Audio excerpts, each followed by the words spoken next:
Our story begins with the protagonist talking to his boss. He says there was a family emergency and asks for 2 days off. When he returns, he promises to make up for the lost time. The boss doesn't care much about what he says and stays glued to his phone. But he does reply, saying leave is only granted for special events like weddings and funerals. The reason he's not paying attention to the protagonist is actually understandable. And since he handles the money, he even gives out gifts sometimes. The protagonist tries to argue, saying his mother is very sick, hospitalized, and someone needs to take care of her. Isn't it possible to make just one exception? But the boss asks if he doesn't have a father, and if his father can't take care, just ask another relative. Back on the phone, we see the woman thanking her older brother, Moa, for the gifts. The protagonist starts feeling distressed, seeing the boss isn't even paying attention. The boss says the protagonist needs to make sacrifices. When his father died, he was doing overtime at the funeral. And look where he is today. The protagonist keeps trying to argue and find a way, but the bosses won't accept anything. Finally, Eric Kant says he won't convince the protagonist. If he thinks it's too hard, he should just quit. The boss stands up and clarifies things. The protagonist shouldn't even be there. He was only hired because the company urgently needed people. So please, he shouldn't be ungrateful. He shouldn't waste the opportunity he was given. Touching the protagonist's shoulder, he says trends won't wait for him, much less the position. So he should think or leave. Some time passes, and we see someone smoking a cigarette. And the one smoking is the miserable protagonist who doesn't care about his lungs. But that's fine. He gets a call. His father is the one calling him Xing Wang. We finally learn the bastard's name. The father asks if he has time to come back to see him at the hospital. A nurse approaches and asks about medical expenses. The hospital has been flexible, but with more delays it'll be tough. The father says he'll fix it soon, but the doctor replies he said that last week. And if it's not resolved this time, the patient will be discharged. The father, out of options, says he understands. He returns to speak with the protagonist, saying he was busy and didn't hear what he said. Could he repeat it? Xing tells his father he'll come back in a few days and will help with the medical bills. But the father says not to worry. He already borrowed money from friends and relatives. Besides that, his mother has health insurance, so that'll help a lot. But the protagonist doesn't like the idea and tells his father not to borrow from relatives. He'll cover what's missing himself. The father says he just graduated and city costs are probably high, so he doesn't have to do that. But the protagonist replies, it's fine, he has money, and hangs up. Looking at his account, Xing thinks he's been working for a year and a half. Even with a monthly salary of $5,000, he saves a lot by sharing an apartment. Besides that, he still earns extra money editing videos. And food is cheap, so he's not too worried. So in that year and a half, he saved $50,000. Lowering his head, the protagonist thinks that probably those $50,000 will cover his mother's medical expenses for a while. Leaving the room, the protagonist thinks he's lived over 20 years and hasn't done anything remarkable. Today, he decided to change that. There are many other job opportunities, but his parents can't wait, so he quit. Apparently, that little room was the boss's office. Actually, it was the HR office. And apparently, he wasn't leaving. He was entering. 20 minutes later, our protagonist was officially unemployed. Nowadays, with high unemployment, the guy quit without having another job. That guy is brave. And out of nowhere, the little system appears. It says that because the protagonist went against his ancestors, simply abandoning the job, he gets a reward of 88. No way, right? The protagonist doesn't understand anything. What do you mean? Out of nowhere, the system, the money. He starts to believe someone must be watching too much TikTok. That must be it. Xing starts wondering what this interface in front of him is. And the system tells him to check the money in his account. The reward money, that is. And mainly, to really enjoy it. The more he enjoys it, the more money he'll have. The protagonist then grabs his phone. Opening the bank chat, he sees that he really did get the money. Now he has a bit more than $138,000. Clearly, out of nowhere, he doesn't quite believe it. He starts thinking it must be a scam, because it can't be real. There's no way. It's such a huge number. The system asks him, please, not to doubt. He just awakened the system, so he should start enjoying it. If the protagonist hadn't seen it with his own eyes, he really wouldn't believe it. But it's right in front of him. He literally just awakened the system. But that's fine. He believes he's got the hang of the system. He'll find an opportunity in the middle of this thing. A girl arrives and asks what he's thinking. That's Gang, a blogger with 8 million fans. She's another crazy one from his company. She asks the protagonist if he stopped working on the script for her next live. She approaches the protagonist, asking if he did what he was supposed to do. But the protagonist, with his eyes focused somewhere else, doesn't really hear, and asks what exactly he was supposed to do. Noticing the protagonist's awkwardness, Gang asks if he finally opened his eyes to her. And the protagonist remains awkward, as always. Getting a bit closer, she repeats, saying she asked him for more scripts. Gang is the top female internet celebrity the protagonist manages. She's known as the goddess of sexy dance. Xiao apologizes and says he already quit his job. Now he's no longer the one who'll be writing the scripts. Gang asks why he did that so suddenly. The protagonist starts packing his things. He knows Gang doesn't look down on anyone, but she only gave him looks because he wrote really good scripts. So, after quitting, they each go their own way. Our boy now has a clearer mind. The damn girl who loves to tease gets close again.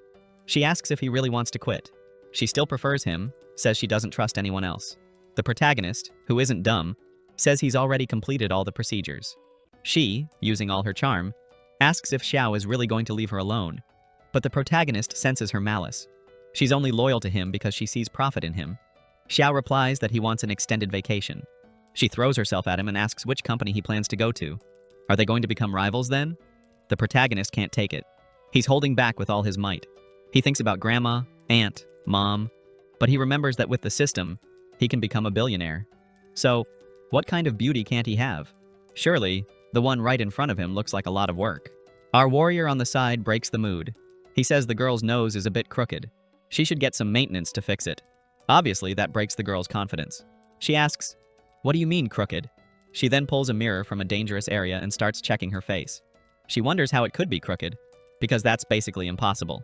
Looking closely, she thinks it really is crooked. But the live is about to start. She needs to fix it fast. The little system shows up again and congratulates the protagonist. He refused to be the lapdog of a very beautiful woman. Therefore, he earned 23,000 and some change. He then checks his account to see if the money arrived. And yes, my friends, there's the blessed pics. The protagonist is starting to like this idea. This really means ultimate freedom. Now he even created a mantra. Be yourself. Refuse to be cattle. Gang thanks the protagonist for the heads up and says she hadn't noticed. And since he's really leaving, she wishes him good luck and a bright future. He wonders if she shouldn't be furious. After all, her flaw was exposed. But actually, she's calm. Is she pretending? Or is she really sincere? The girl keeps talking. She says that since they've been friends for a long time, she'll take him out for dinner. And if he hasn't found a job, just message her. The protagonist starts to consider that maybe everything she said before wasn't a lie. And she's actually kind of nice. Xiao replies to the girl saying that he should be the one inviting her to a farewell dinner. How could he let her pay? But the girl says his salary wasn't that high, he should save it. But the protagonist replies that since he's leaving, they don't need to be stingy this time. And as she said, they might work together in the future. So this is important. Gang starts to smile, saying that even though the protagonist is leaving, she still doesn't know him very well. Yeah, protagonist. If you keep making her smile like that, you might actually make it. Make her smile until she forgets you're ugly. Got it? Some time passes, and now the protagonist is heading home. The protagonist usually uses public transportation, but today, since he has money, he wants to do something different. How about calling a taxi? But today he wants the most expensive one. He's going to enjoy this money coming in. Taxi was more like a luxury item in his life, right? Then it arrives, boys. That Uber black. Take that back. That's not black. That one's way above. The protagonist is happy because the luxury car arrived in under 3 minutes. The story flashes back a few days, when the protagonist was leaving work. It was too late to split an Uber with someone. But that's just to show it, because we're back to the present. He really had a class jump today. The man is different. The driver politely asks the boss to get in the car. The system appears once again and says the user is feeling generous. He took a taxi without even checking the price. So, as a reward, he earned 50,000. The driver asks if he's really going to the pancake shop, and the protagonist confirms. That really is his itinerary. So, the driver speeds up and heads on his way. The protagonist notices the luxury seat is actually quite comfortable, different from any other. Sometime later, he already arrived at the shop. The protagonist gets out of the car. He feels radiant, confident about everything. After all, now the man's got quite a bit of money. Well, not that much, but a lot compared to before. Already inside the shop, the woman notices the protagonist is there again, and asks if he's going for the usual. Pancakes with no eggs and the sausage. The protagonist says no. This time he wants 2 extra eggs. The protagonist also says he wants 2 whole sausages, not a sausage starch. He reflects that when his salary was 5,000, he spent 800 just on rent. He couldn't spend more than 20 on food. So it all had to be very basic. He always ate the 8 in pancake, and that's why he never added egg. But now he's happy because he leveled up. Instead of spending $8 on a meal, 8 an, he spent 15.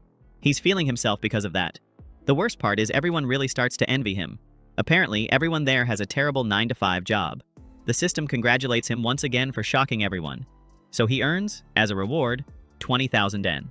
Everything for him is incredible and satisfying. Obviously, I would be too. The guy farts, he gets money. The guy burps, he gets money. The guy breathes, he gets money. The lucky one keeps saying that next time he'll order 5 eggs. Back when the protagonist was studying, he was so poor he couldn't do anything. But after he started working, he lacked money, but also time. So he kind of doesn't know what normal people do for fun. But then, a building catches his attention. Probably a mall. That's when he remembers something. Actually, no. He remembers he forgot something.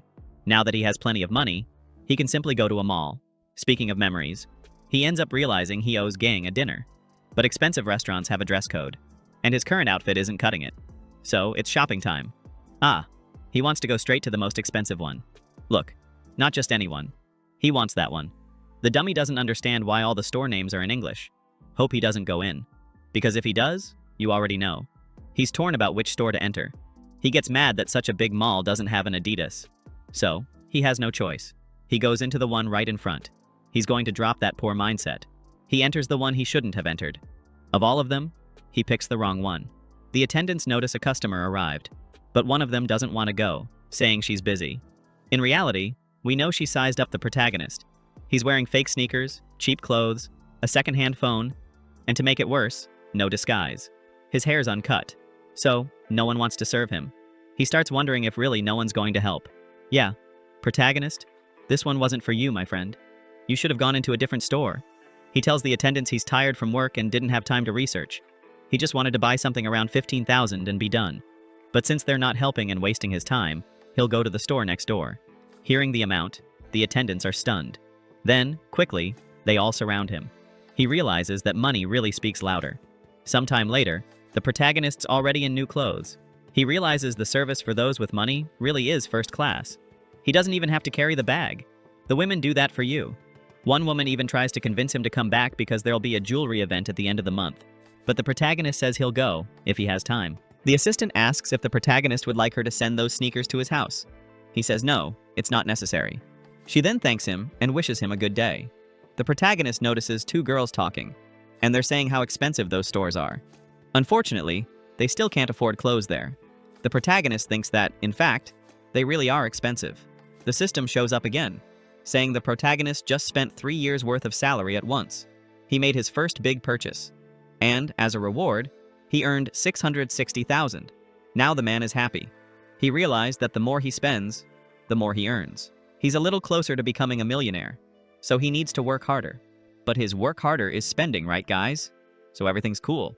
The scene shifts to an exotic Western-style restaurant, and there's our protagonist, all glamorous and dazzling. According to the description, the attendant greets the protagonist and says she'll take him to the private and reserved room.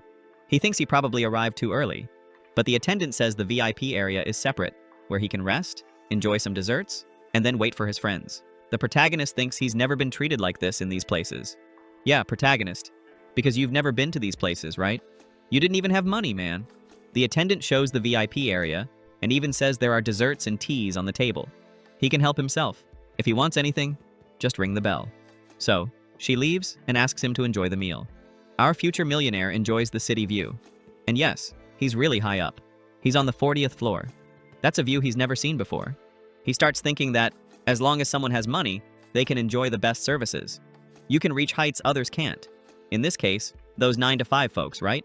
But not only that, the protagonist also knows his biggest fantasies become reality. But that one, he remembers he has family, right? He needs to send money to his father. So he sends 100,000 ons. He doesn't want to surprise his dad with the amount. So he'll say it's from a part-time job he found. Whoa, whoa, whoa. Hold up. We saw some dangerous scenes there. Not just dangerous, but very spicy. We see that Howen tells someone called Number One Fan that everyone's missing his rocket. Give the girl some money, man, she asks. Please, trying to be more seductive. The scene goes back to the protagonist, and he says he sent the location and restaurant name to Gayen, but she's not replying. So she must be streaming. And that's exactly it. And guess who's the number one fan sending rockets? Yep, the naughty and sneaky protagonist. Gayan says goodbye to everyone and says that's the end of the stream, but there'll be more tomorrow. After a stream like that, she takes off her heels and sits for a bit, because the poor girl worked hard, right? Her friends show up, asking what she's going to eat tonight, but she replies that tonight she's busy. The friend next to her asks, "Who's her sugar?" She found one? But girl, already thinking he's her sugar? Can it be a young guy? A silver fox? A young guy, Gayan? She asks her friend not to talk nonsense because she knows the guy she's going out with. It's Shang, the protagonist. One of the friends comments that she can't forget him, even after he left the job. The other even asks if something is going on between them. But the girl just answers by telling them to stop imagining things. After all, he helped a lot when he was her manager. So the friend asks to go along. Gayan says it's fine. Gayan explains to the girl that they'll eat something normal. But since he's very thoughtful, if it's something expensive, they'll pay for it themselves. So, if she wants to think that way, she can think of it as a group dinner. The girl agrees. And worse, the other one's coming too. This is turning into a mess, huh? The one in the back is up to something. She knows the protagonist is broke. What fancy restaurant could he afford? Gayan says goodbye to her friends and tells them she'll meet them at the parking lot. She'll remove her makeup first. Sometime later, the Powerpuff Girls are already in the parking lot. Gayan already pulls out her car key. The girl only drives new model cars, baby. The friend next to her comments that it's really hard to get contracts, so she couldn't afford a car like that anytime soon. Gayan says she could try becoming a dance streamer. The girl shudders. That's rough, huh? I doubt she'll become something like that, because it's too exhausting. She's just waiting for a soft-hearted fan to take her abroad. To sum it up for you, she wants a sucker ready to take her out of the country. The redhead comments that Zan is complaining with a full belly. In their field, it's already good enough not to be used and have to sleep with sponsors. But she's still talking about being taken abroad. But Anne asks her friend what's wrong with having dreams. The friend says it's fine. If she wants, she can keep dreaming. Interrupting the subject, Gayan pulls out her phone and checks the location of where the protagonist is. But seeing the location, she's surprised. The redhead already had a feeling. She thinks the place is so cheap that the girl got shocked. Onin says it's the Lingwei restaurant, the restaurant in the King Tan Chan building. It's a super famous restaurant with 3 Michelin stars, but that place costs at least 3,000 per person. Not to mention how hard it is to get a reservation there. Zan asks if the location is really correct. Could it be that Hang got rich and successful and that's why he quit? The redhead says maybe it's just in the same building, nothing more. Gayan says not to judge so quickly. He's not that kind of vain person, okay? But they stop stalling, get in the car, and decide to find out there. So, it's time to hustle and hit the road. Sometime later, the girls arrive at the building's parking lot. Dangerous as always, they get out of the car. The girls ask Ren to confirm the place. Imagine if they get there and have to go back. They don't want to go through that embarrassment. Gayan confirms and says she'll call the protagonist. The phone rings and rings, but no one answers. The redhead smiles, thinking this is Gayan's fault. It was her fault for getting close to someone who likes to show off. Gayan comments that maybe Shang is busy. The redhead keeps teasing, saying, "Sure, that's it." He would never ignore a call to play around with her. So, why don't they go check in person? Gayan agrees and starts entering the elevator. But actually, inside, Gayan is really worried. She knows that if the protagonist really is at that restaurant, the cost will be huge. And if that's the case, she'll have to deal with the bill. They finally arrive at the restaurant entrance. Gayan starts looking sideways to see if she really finds the protagonist. But actually, she doesn't understand why he's not answering the call. She already called a few times and he hasn't answered until now. That's when the attendant arrives from behind and asks if she has a reservation. But when Gayan was going to speak, the redhead interrupts, saying yes. Gayan says it's likely the reservation is under the name Yang. The redhead is really interested in messing things up and seeing how Gayan will handle this whole situation. But the attendant asks them to follow her. She says Mr. Yang has been waiting for a long time. The redhead is speechless, can't believe it's true. The girls then start following the attendant. The redhead walks along envying Gayan, all because she's the top baddie and gets lots of things. The redhead keeps thinking the protagonist is being too ambitious. He's aiming way too high. He's probably wasting time and money. And does Gayan like guys who get rich? But anyway, the attendant takes them to the elevator again. Then, she presses the button for the 40th floor. Zan tells Gayan that she's really worried. The name on the reservation might be someone else's. And she explains that elevator is exclusive for VIP customers. The chance of it being our protagonist is very low. Actually, almost none. The cost to see that view and eat there is at least 10,000. And probably 10,000 per person. The jealous one keeps on envying, as always. She thinks our pro is pretty sneaky.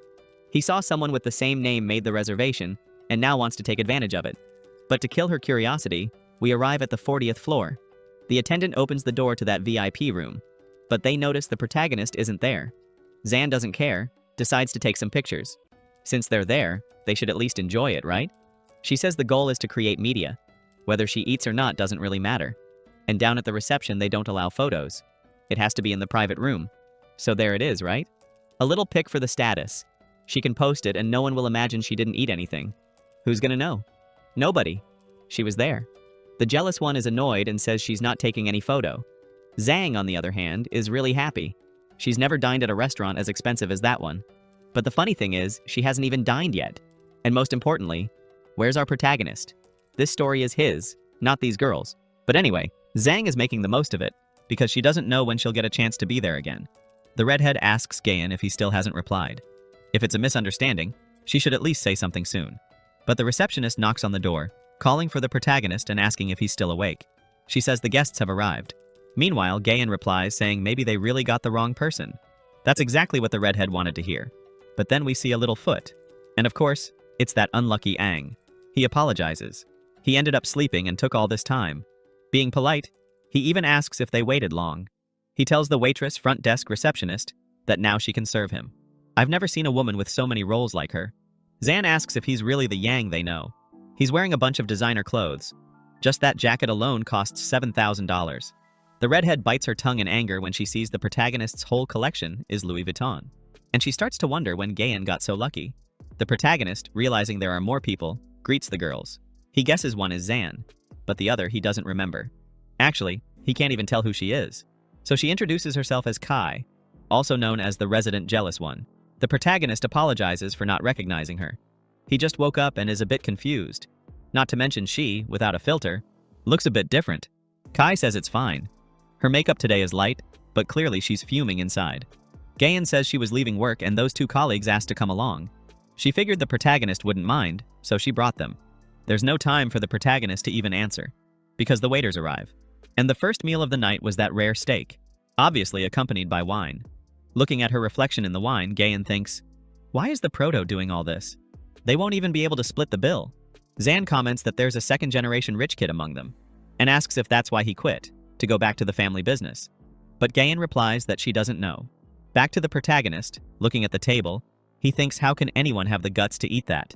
Apparently it's just leftovers, even though it looks fancy. Our resident influencer asks if it's okay to take a picture.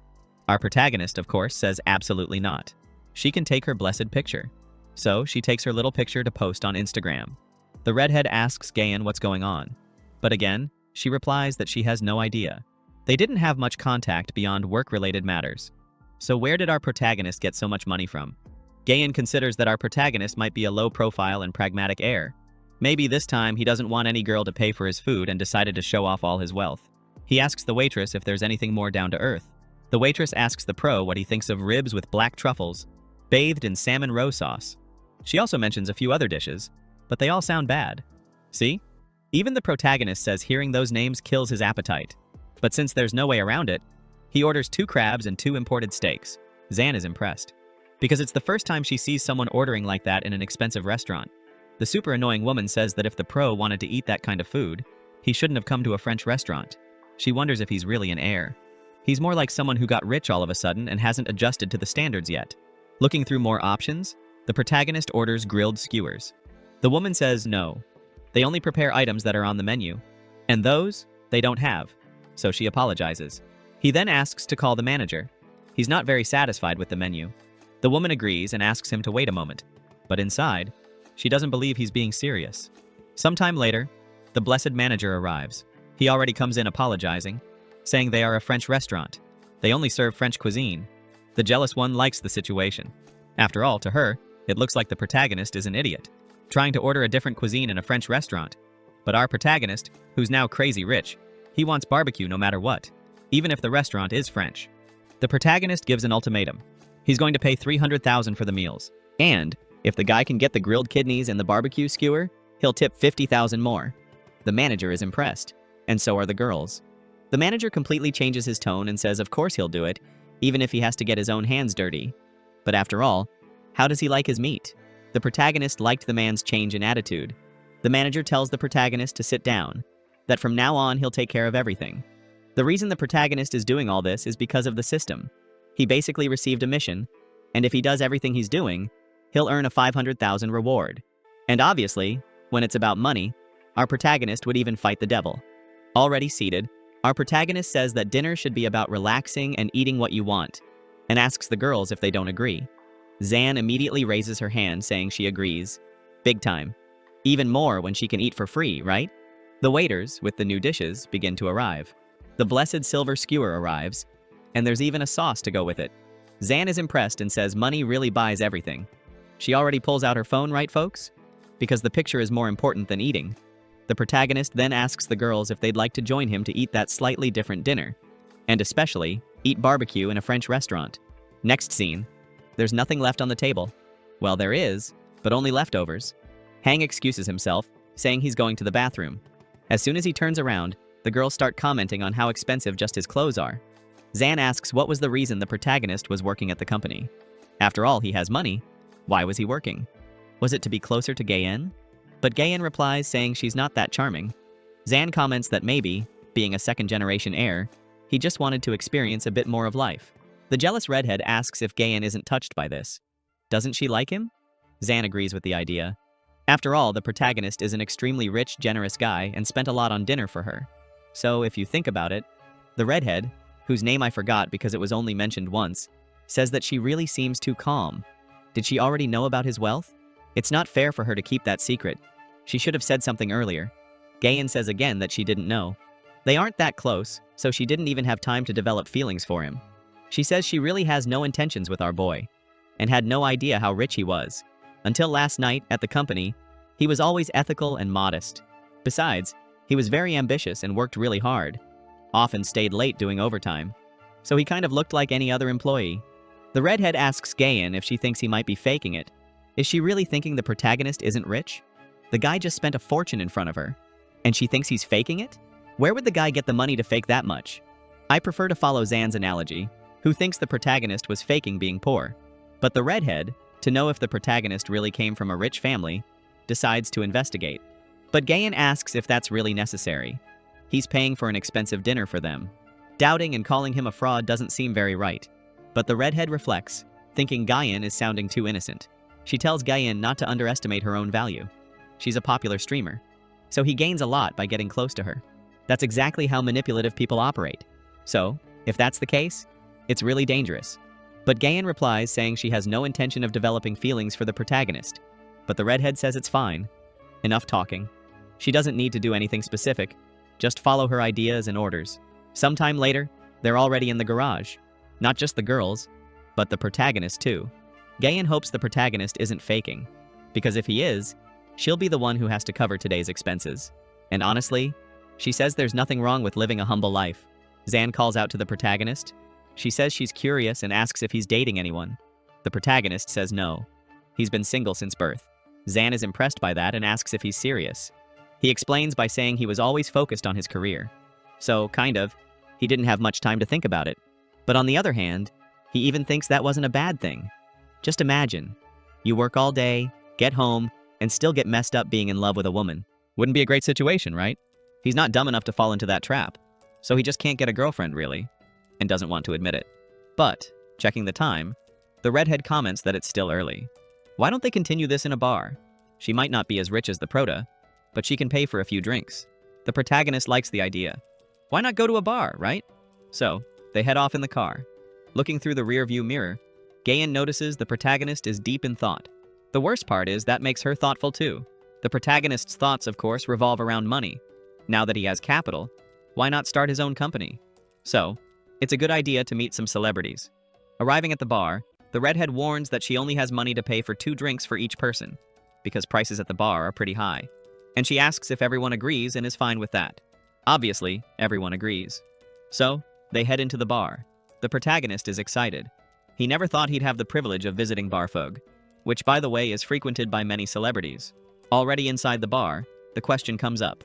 Is this a bar or a nightclub? For sure, this is not a bar. The prota, in the middle of everyone, is feeling pretty out of place. After all, the guy isn't used to all this stuff. The redhead says she's going to have a margarita. The rest can choose. One goes with alcohol-free Absolute. Another goes with pink LED. But one person still hasn't ordered, and that's our protagonist. He thinks for a moment and says, "It can be anything. He's good." So, the redhead orders a Long Island iced tea for him. But Zan asks why she's ordering such a strong drink. Is she trying to expose the truth while he drinks? But isn't that taking it too far? The redhead replies saying they're in a bar. So, at the end of the day, bar is a place to drink. That's when you see the crew getting lively. Out of nowhere, the redhead comments there's a bartender who makes a great drink, but they're a bit more expensive. Still, she wants to try it. Guyan asks her if she doesn't know when to stop, but she replies saying the prota is faking being rich. So why not teach him a lesson? That way he won't try it again. So, she calls out for Han. The redhead gets shut down because the protagonist is pretending not to hear her. But the guy turns around asking if she called for him. The redhead says the protagonist looks bored. How about they play dice? The protagonist is interested and asks how to play. The crazy one stands up saying she's going to liven things up. The girl's game is as wholesome as possible. It's simple. If the protagonist loses, he has to take off a piece of clothing. And if he doesn't want to, he has to pay 10,000 pounds won. The protagonist just smiles. He reminds the girl that he was the operations manager at the company. So he knows pretty much all her info and even her skills. So our boy knows she's a dice game specialist. So, he asks if she's trying to trick him to make money. Or worse, make him spend money. She immediately gets defensive.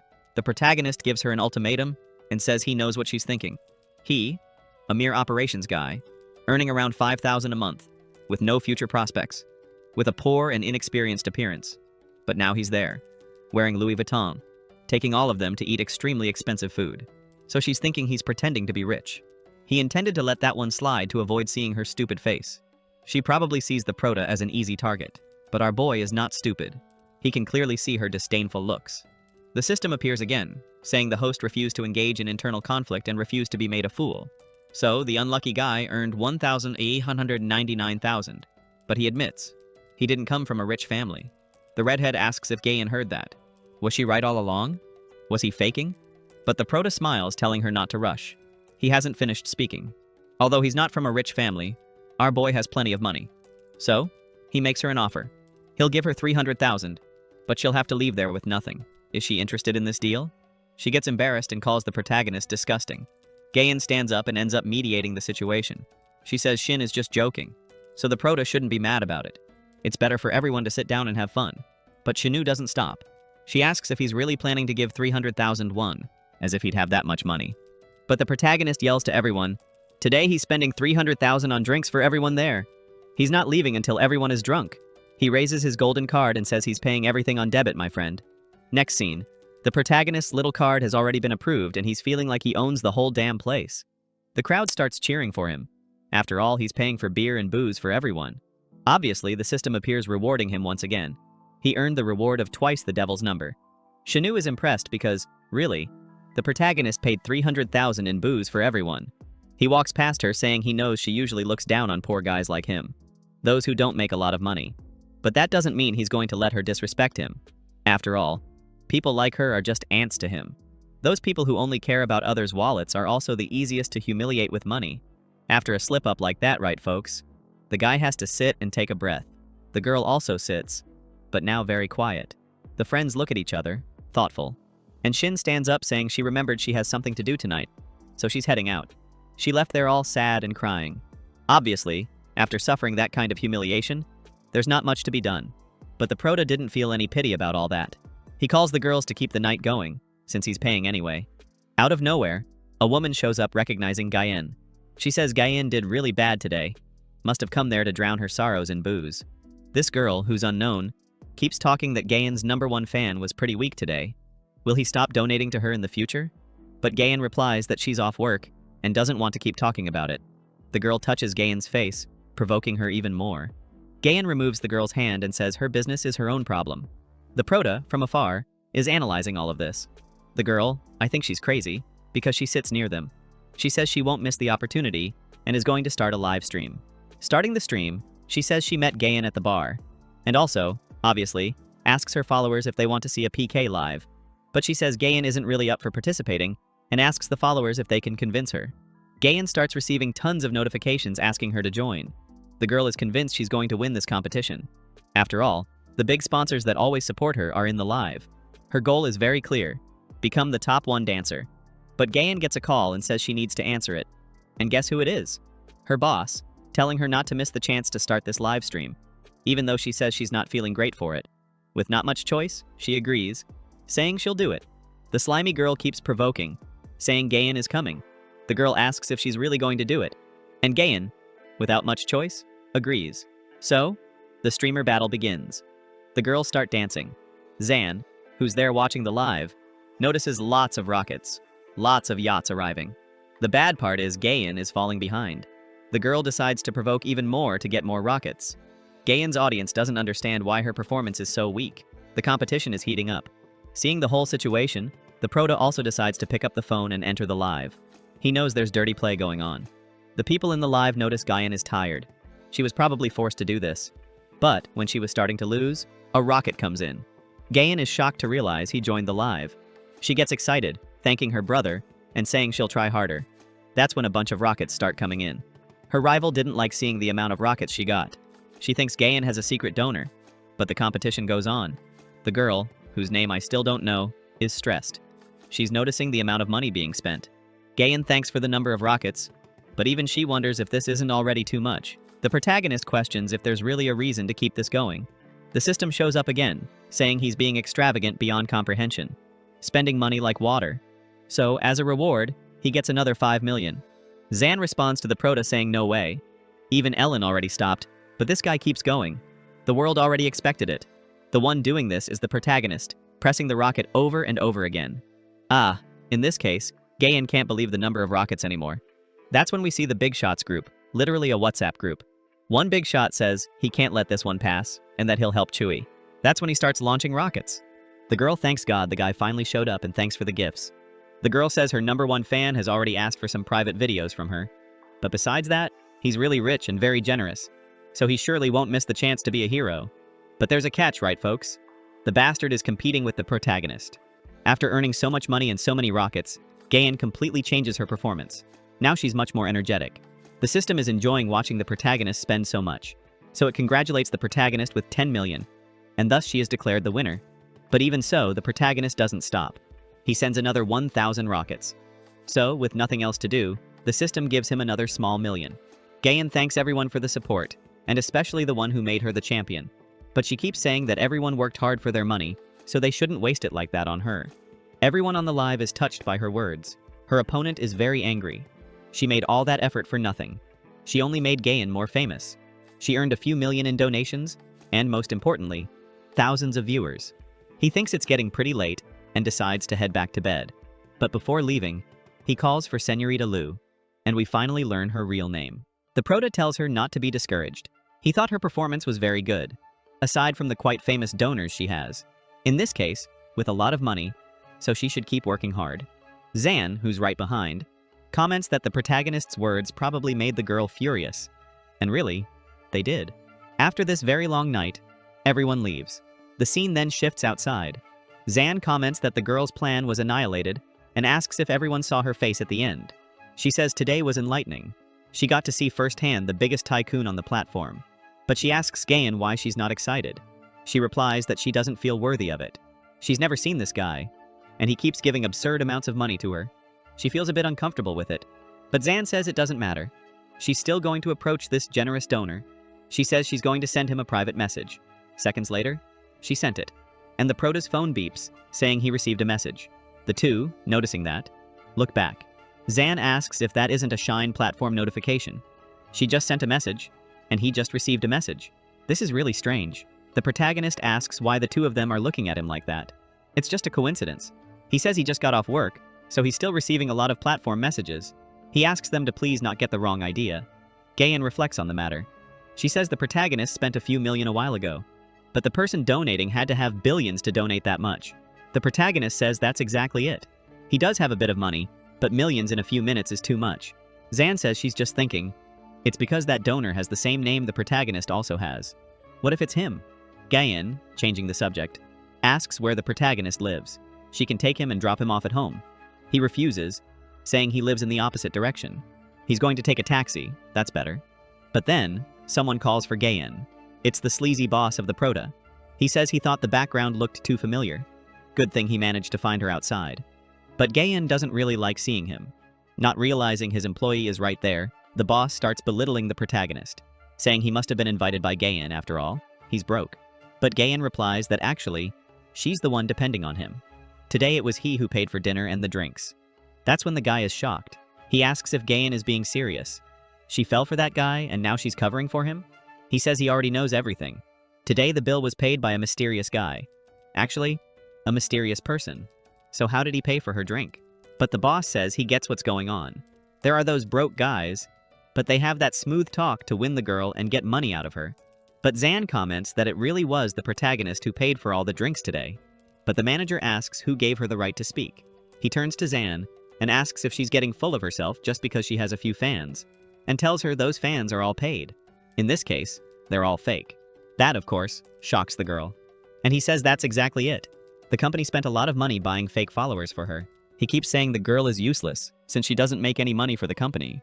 She should really learn from Gayen, who danced one night and earned millions. He humiliates Zan so much that she starts to sweat cold, getting really angry. But the bastard turns to Gayen. He asks if she hadn't said she wouldn't be a dance streamer anymore. She made a lot of money for the company today. Did an excellent job. If she agrees to a few more things, he can ask the boss to transfer her to TV. Touching Gayen, he says the little thing is just to spend a night with him. But before he can touch her, our protagonist shows up. He asks the manager to at least show some respect, but the manager snaps back, calling the protagonist a failure. He's trying to play the hero. Will this hero be able to give her the resources and money like he can? He won't be able to do all that. He better scram. So, the protagonist leaves. Leaving, Gayen tells the manager that if he touches her again, she will terminate her contract with the company. He laughs, asking if she's really going to terminate the contract. She signed a 5-year deal with the company and still has time left. If she ends it now, she'll have to pay a 10 million fine. Can she afford that? She replies that she earned millions for the company today. With her savings, does he really think she can't do that? To counter this insult, he starts calling her all sorts of names. Obviously, none of them are nice. He gets closer, saying he'll be honest. Even if she pays the debt, the company won't leave her alone. No company would let go of a cow that gives a lot of milk. If she leaves, she'll be blacklisted and won't be able to work anywhere. But the protagonist steps in again. He says that's fine, since she can't leave. He'll just buy their company. That way, it won't be Gayen who leaves, but him. Now the manager feels the boy's pressure, but he doesn't flinch. He says the protagonist is impressive. He says he'll be waiting for the protagonist, a broke and poor man, to buy the company. Okay, but he's already too annoyed. So, he just leaves. But Zan is still sad. She wonders if all those followers were really fake. This clearly gets her friend's attention. She starts to wonder if everything was really fake. The money, the donors, the followers. Was it all hired by the company? Gayen runs and grabs her hand, saying of course not. She says that bastard just wanted to bring her down. She shouldn't be upset by that piece of trash's words. Lupota just watches. Gayen thanks him for helping her today. She also thanks Zan for helping clarify everything today. Zan replies that it's no problem. If it weren't for Gayen, she wouldn't even know the manager despised and belittled her. Yeah, her. Then she goes into rage mode, calling that guy an asshole.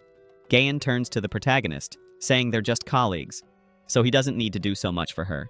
He says it's all right. He's hated that guy for a while now. Gayen likes hearing that. She reaches out, saying she doesn't know if she'll see the protagonist again, so she wishes him great achievements. Don't know why, but that surprises the protagonist. But it's all right. He shakes her hand and asks her to take care too. The girls get in the car and leave. Pulling out his phone, the protagonist says he was so busy and focused on sending rockets, he didn't even notice the notification sounds. The guy has a total of 109 million in his account now. Yes, he can consider himself a millionaire. He thinks he needs to hurry and buy a plane ticket to go home without wasting too much time. He already goes on the website.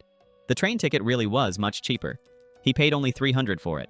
But he buys it anyway, and the ticket price is simply 4,000. The system rewards not the best, but only the most expensive. And the money keeps flowing. But the protagonist already arrives at the dorm over there. He goes to sleep and, between one transition and another, the sun rises. Even with the sunlight on his face, the protagonist keeps sleeping.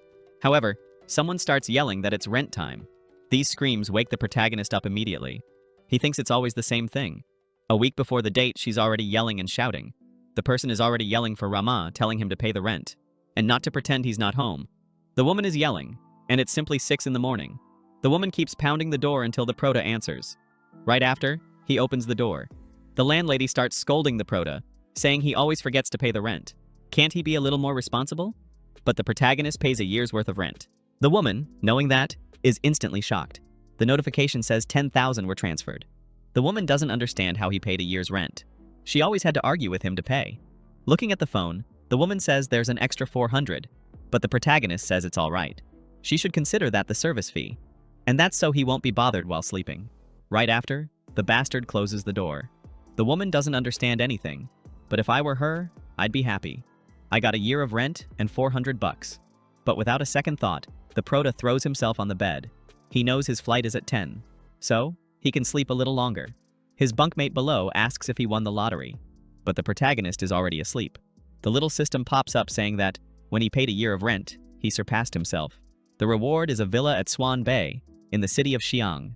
The guy simply won a villa. Yes, a villa. Obviously, the rascal wakes up instantly. He chokes on that sudden news. Looking at the keys in his hand, he thinks, I didn't win a house, man. I won a villa. And guys, before I forget, the protagonist woke up yesterday with 39,000 and went to sleep with 85 million. That's the amount in this man's account. A tiny important detail, right? That we can't skip after news like that. The protagonist already puts on his clothes. Now he's so hyped, he even turns into a monkey, jumping from the bed and landing in a hero pose. His friend even asks where he's going in such a rush, but he says he's going back home. He heads straight to the airport. Oh, and he doesn't come back for a while. The friend asks if he's not going to pack, and he replies that he doesn't even need to. The story switches to the prota's parents. He says Hang called and said he's coming back today. His dad says he doesn't know what got into him, but he sent 100,000. His mom doesn't understand what kind of part-time job pays that much. His mom hopes it's nothing illegal, but the dad knows it's not. They know exactly what kind of son they raised. That's when our protagonist shows up. He already asks how his mom's feeling and if she has any discomfort. The mom says she's fine, a little sick, but nothing serious. The mom complains he came there. The dad had already told him he didn't need to. The dad hands him an apple and asks how work is going, but the protagonist says he quit. The mom and dad are surprised, asking if he really did that. But it's okay, they accept it. After all, they raised their son with excellence and are sure he'll find a better job soon. Hang is happy with this support. After all, your parents are your safe harbor. Hang then asks his dad if he already paid the medical bills. The dad says not to worry, that he'll return the 100,000. The young man, like the protagonist, will probably need money. But the protagonist says he doesn't need it. That money is for him and his mom. And he asks, where's dad getting money to lend? He's gonna pay it back fast? The dad says he borrowed it from some relatives. The protagonist gets furious, asking if he borrowed money from his uncle and aunt. Stressed, he leaves, asking the dad to pay them back immediately. But the dad grabs the protagonist's arm. He says he'll pay them back as soon as possible, and that the protagonist doesn't need to worry about it. What's hard is working hard and giving all the money to the family. Hearing that, the mom cries, blaming herself for the situation. She complains about the protagonist working hard in the city to pay medical expenses, and she knows well that he gives all his money and lives a miserable life there. But the protagonist smiles, saying it's not that hard. She's just imagining it. The protagonist says he's fine, that it wasn't that hard to save up that 100,000. And he adds that he came there to improve her medical treatment. Now he's going to his uncle's house to pay that damn debt. Sometime later, the prota is outside the hospital, getting in the tuk-tuk. He gives the location of where he wants to go. I don't even know if the name is really tuk, but I think tuk fits well, right? The problem with riding this princess carriage is that it shakes a lot. The road is all full of holes. He asks the driver if they weren't talking about fixing the road. The driver says they did fix it, but it's worse than before. There was embezzlement, and the roads ended up like this. The protagonist complains, saying things are already hard there, and the guy still managed to steal. If his family wasn't financially stable, he probably wouldn't have a good education and would be stuck there for life. But he finally arrives at the damn uncle's house. What irritates the protagonist the most is that their land is huge, while his dad's is tiny. That's because those bastards stole almost all of the prota's grandfather's money. What was supposed to be divided equally, they took most of it. And of course, anyone would be mad knowing they were robbed. Even I have an aunt like that. But anyway, the protagonist wants to get this over with and pay those damn 50,000. So, he knocks on the door. Apparently, he has a beautiful cousin. I ask because Young Ju is at his uncle's house. Apparently, she's not his cousin. He still wonders why she's there. Protagonist, why would such a dangerous woman be at your uncle's house? But that's when his annoying cousin shows up, and we find out the real reason she's there. The protagonist realizes it too, and now he gets it. But he walks straight in and wants to know if his uncle is home. He came to pay the damn debt. The girl wonders why the protagonist is so cold. Does he still have feelings for her? But with a slap, that mysterious cousin calls the girl's attention. He asks why the girl is looking at the protagonist. After all, she's about to become his wife. But the girl says she's just looking to see how pathetic the protagonist is. Even living in the big city, he's still a loser. She adds that the countryside is much better. But inside the house, the protagonist reaches his uncle. The uncle introduces the nephew, saying he's now a city man. The uncle's friends smile and ask if the protagonist makes a lot of money over there. The nosy one jumps in saying the protagonist does make a lot. He works like a horse to make $5,000 a month, provoking even more. The cousin asks, out of those $5,000, how much does the protagonist manage to save each month? But the protagonist doesn't really care.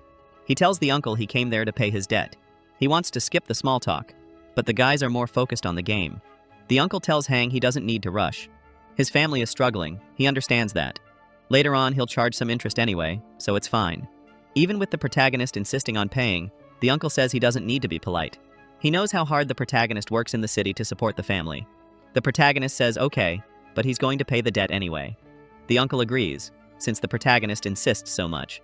Then he asks his son Dakai to get the red book on the shelf. Dakai says everyone there is family, so they don't need to be under so much pressure. Already with the phone in hand, the protagonist says he transferred $51,000, including the interest the uncle added. The uncle grabs the phone to see if the transfer was made. This surprises him, seeing it really went through. He asks the protagonist how he got that money. Already turning to leave, the protagonist says it was by working in the city, of course. Dakai says that's probably all the savings the protagonist had, so he's sure the protagonist spent everything. The girl says she'll walk the protagonist to the door. Now they're all family, and he'll have to get used to her being around. The guy just agrees, thinking that's good. The girl walks up to Ran, saying they'll be family now. The protagonist doesn't need to hold on to old feelings and act like he doesn't know her. She continues saying they're childhood friends. They grew up together, and most of all, she knows he likes her. But she always saw him as her little brother. Hearing all this, the protagonist is speechless. He turns around. He likes her? He asks her to please look in the mirror. And really, guys, that one's not the woman for our protagonist, the girl yells, asking if he really said that. The protagonist asks what she's talking about. Childhood friends? They're, at most, acquaintances who played together as kids. But now she acts like she's special. The protagonist says he believed she was a better girl. But in the end, she's just a gold digger. She really is very good at pretending. But whatever, that's not his business anymore. The girl says she understands. The protagonist can't have her, so now it's one less prey. But in the end, she's his sister-in-law, so he has to understand. The past should stay in the past. The protagonist realizes she misunderstood everything. But seeing he's already wasted too much time, and to keep this from turning into a drama, he just turns and walks away. This clearly irritates the girl. She steps in front of him. She asks, who does the protagonist think he is just because he's good at studying? Thinks he's better than everyone? He's very, very wrong. Yes, she looks down on the poor and adores the rich. So what? With the uncle's family, she'll live in a giant house and eat the best food? Meanwhile, he'll be in a cubicle back in the city. Besides his mother, hospitals are bottomless pits. It's no use spending 50, 100,000. He'll definitely get nowhere. He should be thankful she's being polite with him. The protagonist asks if this crazy girl is done. And she, staring at the sky, doing nothing useful or good, keeps thinking everyone's dying to be with her. Not even frogs are that dumb. Annoyed, the girl points her finger in the protagonist's face to end the conversation. He tells her to stop acting crazy and really look in the mirror. She needs to face reality. The little system pops up, as always. He made a clean cut. As a reward, he got an apartment in the city of Bayou. The girl keeps pointing at the protagonist and won't stop complaining. Tired of it, the protagonist grabs her little hand, points her finger back at her, and tells her to stop bothering. That way, our Sigma guy heads on his way. But a car speeds past him, splashing mud everywhere. Obviously, it's the greasy cousin inside the car. He says he didn't even see the protagonist, so he apologizes. Says he's heading to a construction site, which he now owns, by the way. But he doesn't have time to talk, so he says goodbye. Before that, he mentions that if the protagonist is looking for work, just go to him. There are some bricks there to carry. The protagonist understands why the roads are so bad, apparently. So now it's time to bring justice to the people. Time passes, and we're already in front of the city's construction department. A man says goodbye to the protagonist, saying he's free to come back there for tea anytime. The protagonist wakes up, saying he will definitely do that. The system announces that the host delivered justice and, as a reward, received 100 property deeds. The protagonist, shocked, asks how many deeds the system is talking about. Did he hear that right? The system replies that it was 100 deeds. Did he think that was too little? These rewards are based on the protagonist's actions. The protagonist apologizes. He's not blaming the system. The problem is, the system keeps getting stranger. It seems like all the world's wealth is ending up in the protagonist's world. The protagonist is already at the hospital acting like her guardian. A doctor enters, saying the surgery was a success. The indicators have returned to normal. He's going to discharge her, but the protagonist questions. Why did his mother have surgery just yesterday? She should remain under observation. She can't be discharged just like that. But the doctor says he already told him. She's being discharged. He asks the nurses to help the patient pack her things. With a knife in hand, the protagonist asks, "What did he just say?" His mother, seeing the situation, calls out to him. The doctor says that's exactly what he said. Didn't the protagonist understand? The patient is already improving, so he'll free the room for another patient. Rand slams the knife on the table. The doctor shouts, saying he's holding a knife in the hospital. Does he want to cause trouble? Either he puts down that knife, or the doctor will call security. His mother gets up, saying she prefers to go home. There's no reason for them to stay there spending more money. A doctor says she really understands. A good son should listen to his mother. Turning to the nurses, he asks them to make sure everything is clean. He doesn't want any trace of poverty or bad luck there. Hearing that, the protagonist is outraged. He tells his mother he's going out, but she asks him to be careful and not start any trouble. After all, they're ordinary people and not equipped for that. But the protagonist says not to worry. He won't do anything that involves force. The doctor is already in his office talking on the phone. Guess what this fool is saying? He's chatting with that greasy cousin, the one I still don't like. But the doctor didn't expect something. The protagonist was listening to everything. He already suspected this was a bribery situation. But that's fine. If they want to play the money game, will he test to see if money can make the impossible happen? We're already at the director's office. Hearing someone knocking on the door, the director tells them to come in. Seeing it's Han coming in, he asks who he is. But our boy simply replies that he's just a regular patient. The doctor then tells him to go to the registration desk. He doesn't see patients here. But the protagonist says he's there to donate a building to the hospital. The director says, okay. He just needs to go to reception and they'll handle it. He's too busy right now to pay attention to the protagonist. But then it hits him, and he realizes the protagonist said, a building. He asks if the protagonist knows how much it costs to donate an entire construction. Looking closely, he sees the protagonist is wearing simple clothes. So how does he want to donate a building? Is he joking? But our boy says he already knows. He's looked at everything, and that won't be a problem for him. So can they proceed with the process? The protagonist says he knows the emergency room is always crowded. It's always high traffic with little space. It would be a great place to house post-surgery patients. That's why he wants to donate the building. The only thing he wants in return is for the director to investigate any signs of corruption. Closing his book, the doctor understands that you can't please everyone. Really, there are many complaints about beds, but there's also no need for suspicions of corruption. The protagonist replies that he knows the director can't do anything about the lack of beds. However, some people take advantage of that to make dirty money. They give out beds, which are already scarce, to special connections. This time, the director stands up, irritated. He says he's been in this administration for years, along with the two doctors, but he's never accepted a bribe. Never. The protagonist explains that his mother just came out of surgery. She was supposed to stay bedridden, but the doctor simply forced her discharge, all just to make space for another patient. He even knows that the other patient only has a sprained ankle. Even so, he's stealing a bed from someone who just had surgery. Not believing it, the doctor yells that he's just making things up. Even if their ER is super crowded, they wouldn't discharge someone who just had surgery. However, if the protagonist wants to continue with this story, at least present some solid proof. That's when the protagonist responds, "Say no more, boss. Just grab the recording and listen." That recording has the whole conversation between Dakai and the doctor there. But that's not enough. The doctor asks the protagonist, "How do you know that recording isn't fake?" The protagonist says, "Fine. Even if the recording is fake, the building isn't. So he'll find a way." He calls Chief Engineer Kang and says he'd like to build a new building for the municipal hospital. Does Kang have a moment to discuss? If so, could he stop by the hospital director's office just to go over a few details? After making the call, the boy asks the director if he doesn't have a moment to listen to Chief Kang. Of course, it's just a call to prove it's really Kang. Then they'll schedule something properly. Agreeing, Mr. Liu picks up the phone. The director introduces himself and starts listening to who's speaking. Kang says he's a lucky guy. Got a building for free. And the blessed director finally realizes it really is Engineer Kang on the line. He says he understands everything. Later, they schedule to talk. Let him hang up, now that there's something more important to do. With both seated, the protagonist asks if he believes him now. He should also give an answer about the recording. If he can donate a building, Why would he fake a recording? The doctor says fine, but the recording itself isn't sufficient proof. The protagonist thinks, if one building isn't enough, should he give two? Standing up, the boy says he has no other requests. He only hopes the director punishes the corrupt. Before he leaves, the director asks him to wait. But after all, what's the boy's name? The protagonist says he's just a humble boy from a simple family of farmers. His name isn't important, but if he wants to write one down, just put Messenger of Justice.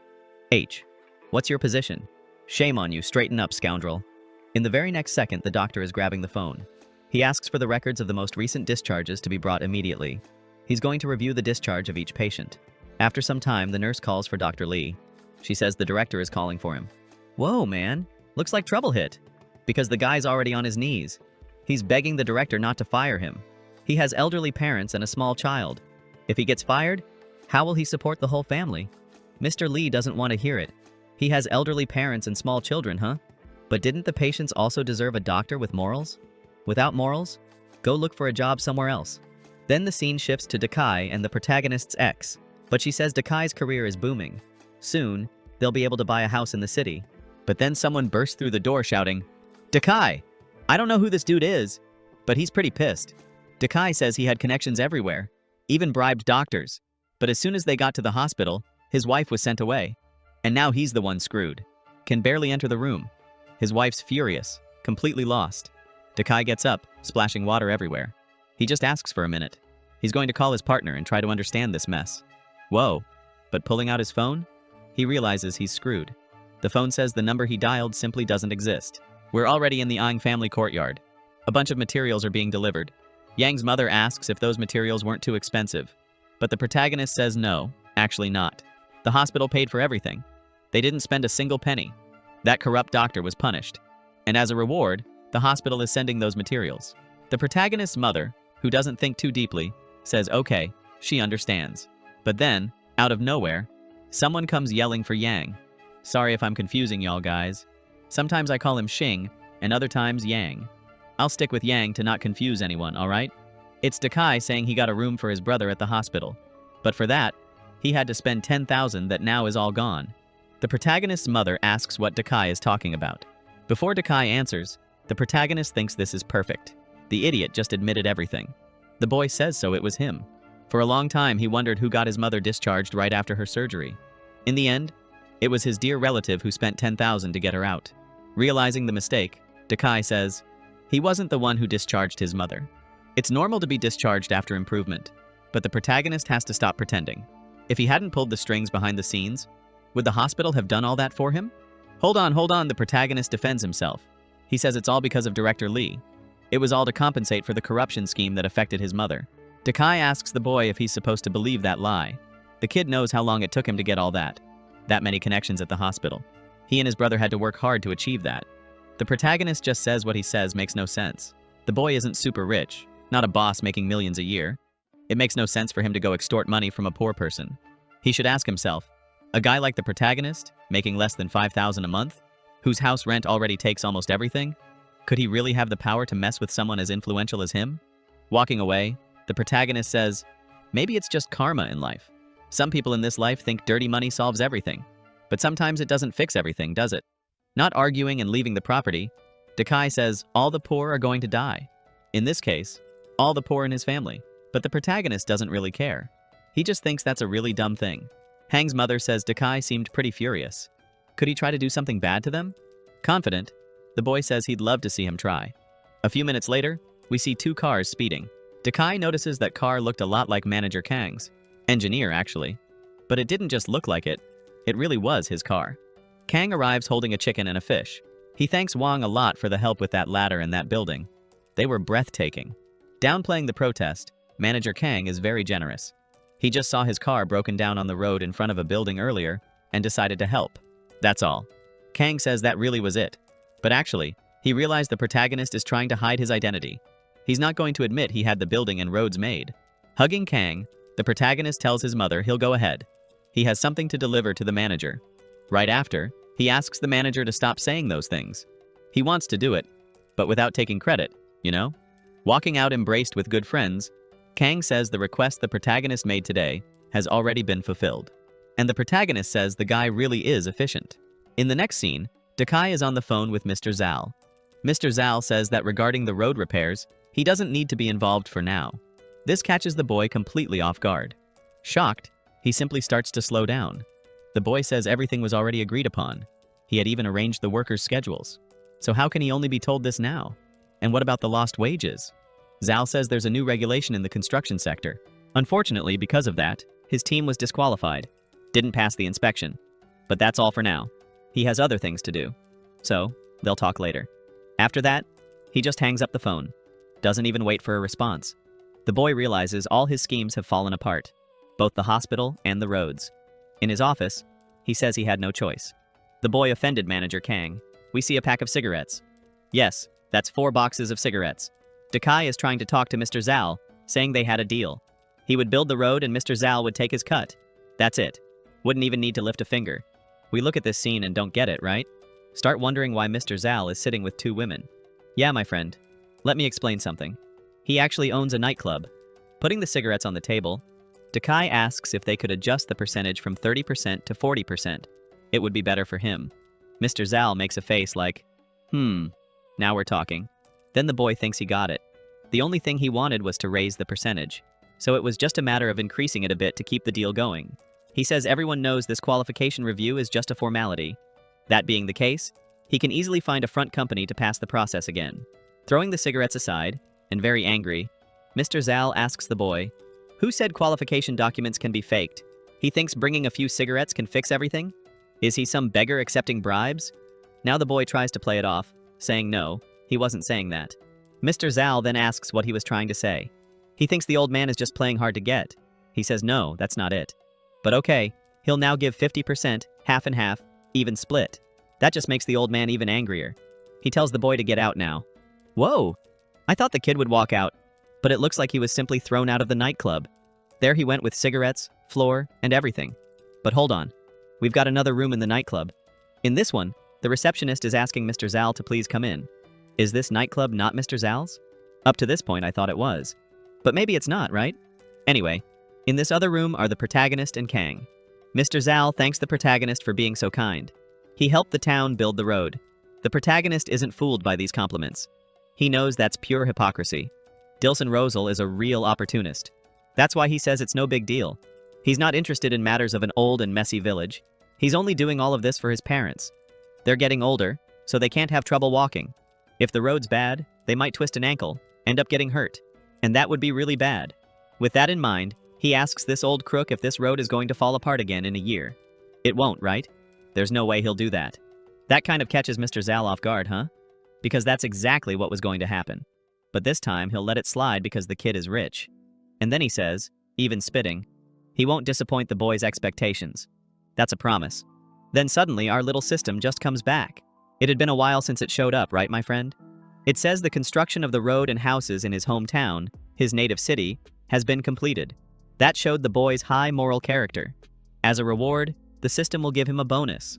The boy says even he was wondering where the system was. It hadn't appeared in days. Apparently, it was planning something big. Leaving the protagonist aside, we see the second uncle's garden. There's shouting going on there. And who's shouting is the protagonist's ex. She says Dakai has been lying down playing all day. Didn't wash a dish. Didn't clean the house. Isn't helping at all. If she had known everything he said was a lie, she would have chosen Aang. At least he was in the city trying to find real opportunities. Man, that line got to the boy. He gets up furious, asking her what did she just say. But do you think the girl backs down? She doesn't care at all. Says he really is useless. That's exactly what he heard. If she were him, she'd be kneeling to Mr. Zal right now. Turning and leaving, she says she'll find him. They grew up together, so it shouldn't be too hard to win him back. That really pisses off the boy. And now he grabbed her. What is this, man? A man who hits a woman gets beaten up by another man. And badly. It's the kind of thing that lands you in the hospital. Leaving that fight aside, we see someone handing over some papers to Aang's family. But they don't understand what those papers mean. We see that it's Kang handing them over. He says the road construction will take 1 meter from their house. And to express forgiveness, they plan to build a new house for the family. That would serve as compensation for covering 1 meter. The parents can't even believe what they're hearing. Kang asks if that's not acceptable. He should add monetary compensation too. That's when the family really doesn't understand. Since when is the village this lucky? They're compensating a house for just 1 meter. And worse, even offering money. The mother says it's not necessary. That's already more than enough. While the father is shouting for the protagonist. Looks like they're going to move and get a brand new house. A few days later, at the bus station, the protagonist is telling his father and mother that he's heading back now. The mother asks him to work less, not to overwork himself. I mean, work hard, but don't kill himself. Next time he comes home, they'll be moving to a bigger house, God willing. Aang tells her not to worry. Everything will work out. Now walking, he says goodbye. In the next scene, he's already in the first-class lounge. Someone there is calling him. It's our dangerous Guyen, asking what he's doing there. He doesn't get what she's doing there either, but he explains he came to his hometown to see his mother, but now he's heading back. Then the girl remembers that all this time she didn't ask how his mother was doing, considering he left the company because of that. But better late than never. So she asks how his mother is. The protagonist says she's recovering well. Now it's not something serious. The girl replies that's very good, but she's there for a work trip. The company wanted her to change her image, so she came to work on a rural revitalization campaign. She finished not long ago. So that's why she's heading back. It really is quite the coincidence that they met at the airport. The girl asks if he has any plans once he's back, which company he plans to apply to. But of course, if he doesn't want to answer, that's fine. The protagonist says it's no secret. He no longer plans to join another company, but now he's going to start his own business. Out of spite, that rascal rented a building in front of his old company, just to annoy the former boss. What a mischievous kid. Nagawan says that's really cool, and if he needs anything, just let her know. She knows some great editors, some photographers who aren't too expensive. Interrupting the conversation, someone calls Gayen. She apologizes and says she has to take the call now. Answering the call, she realizes it's the old boss. And apparently, he's really chewing her out. He tells the girl to get online now and compete with the GAD team. The audience is tagging the girl. It's been an hour. Gayen says she gave notice. She's about to board. And the worst part is the boss had said it was okay. But the jerk says she hasn't even boarded the plane yet, so she'll have to do it before boarding. The girl says it's not possible, that she's about to get on. And the next flight is only in 10 hours. Besides, she might not even get a ticket. The boss says he doesn't care. The girl thinks the company is helping her out of goodwill. If by chance she misses the flight, just wait 10 hours at the airport, and the problem's solved. The annoyed one asks, she's already made enough money for the company. She's been at the top for 6 months. No one is helping her with anything. The boss asks what her contract is like.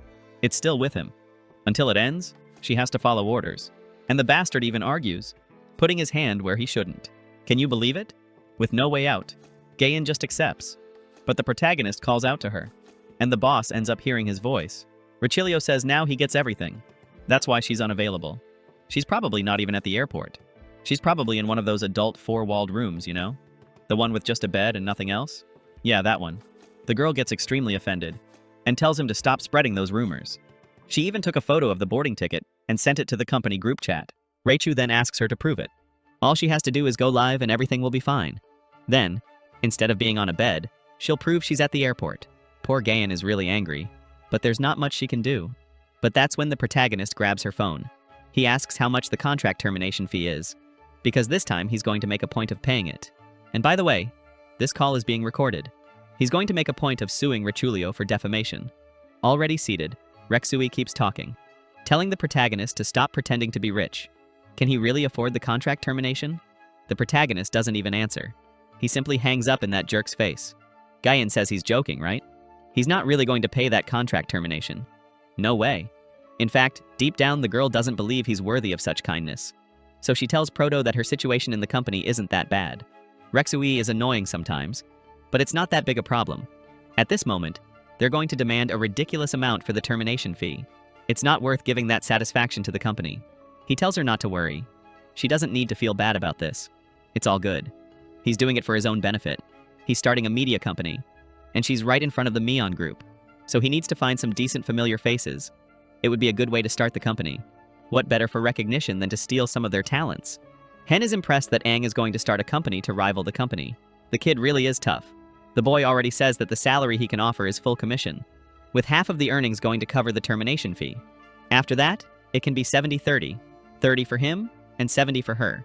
Hearing those words, Gayen is happy. If the protagonist isn't a kind person, then who would be? Seeing her little face, Proto asks if she thinks the percentage is too low right away. Of course she says no. That's not it. In fact, that percentage is very high. He doesn't even need to help her that much. For a streaming company, splitting 50% would already be very good. But since she has that termination fee, giving 20 to 30% to her would be acceptable and normal. So yeah, 70-30, that's a dream company. The protagonist tells Gayan that she was the only one. Literally the only person who didn't look down on him in Group 61. So he's just returning kindness with kindness. Besides, he feels like she's going to bring him a lot of money someday. Gayan says that, in that case, fine. She accepts. Time passes. They've already arrived in the city. And they didn't wait long. They went straight to the Mion group. The protagonist is already face-to-face with Rexui. The jerk asks Gayan if she really believes what the protagonist says when he's in four walls there. Surely, he wasn't in the right state of mind.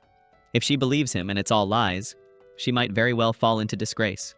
The little bro already interrupts, telling him to stop wasting time and call the legal team already. Today he didn't come there to argue. The ex-boss stands up asking if he knows how much Gayan is worth now. Does he really think he can pay her contract termination fee? He even heard the protagonist made some money. But he's not that loaded. Besides, it's good to remember that those who get rich too fast don't know how to manage money. They can lose everything just as quickly. When the boy ends up in debt, he'll definitely fall into ruin. The protagonist slaps his hand away and says that money is renewable. The more you spend, the more you have. Ah, if only life really worked like that. The boy also comments that, the way he's losing his patience, now the boss is definitely scared he really can pay. Yeah, looks like he really caught the boss off guard. Shui says the company isn't his. He's not the only one who spends, nor the only one who earns. So what should he be afraid of? The protagonist puts his hand on his face, completely outraged. Seriously, this guy's a dummy. He's really worried about that ex-boss's future. Hearing that, the guy gets all worked up. He even calls the protagonist a dog. The protagonist says no, no, no. He's a legally employed worker who signed a work contract. If that little boss wants to call him a dog again, there's going to be a lawsuit. And according to the company clause, even after Prota leaves, he can't go around spreading rumors. So if he keeps that nonsense about four walls between him and Gayan, there's going to be a lawsuit too. The guy is already asking Gayan to sign the contract. Gayan says it's fine, she'll sign. Rexui asks again if she's sure. I think he still doesn't get it. Gayan is clearly totally sure. She already signed just so nothing bad can happen. Rexui says, well, the contract termination has been signed. Now, where's the money? The protagonist asks him to calm down. He already checked the bank account. The bank transfer was made a minute ago. The problem is that Rexui doesn't really believe it. What do you mean? He made a 10 million transfer just like that? The protagonist tells the idiot that if he doesn't believe it, he should check with finance. Ask the fool. Reaching the windows, the protagonist says, being in administration is really nice. The view from the building is wonderful. From now on, he and the manager will have a long future ahead. Suddenly, the system pops up congratulating the host. He understood the true essence of spending money. Money only grows when you spend. As a reward, he earned 99 million. Already outside the building, someone calls for Gayan, and Wang is Zan, who is running over. It had been a while since she appeared.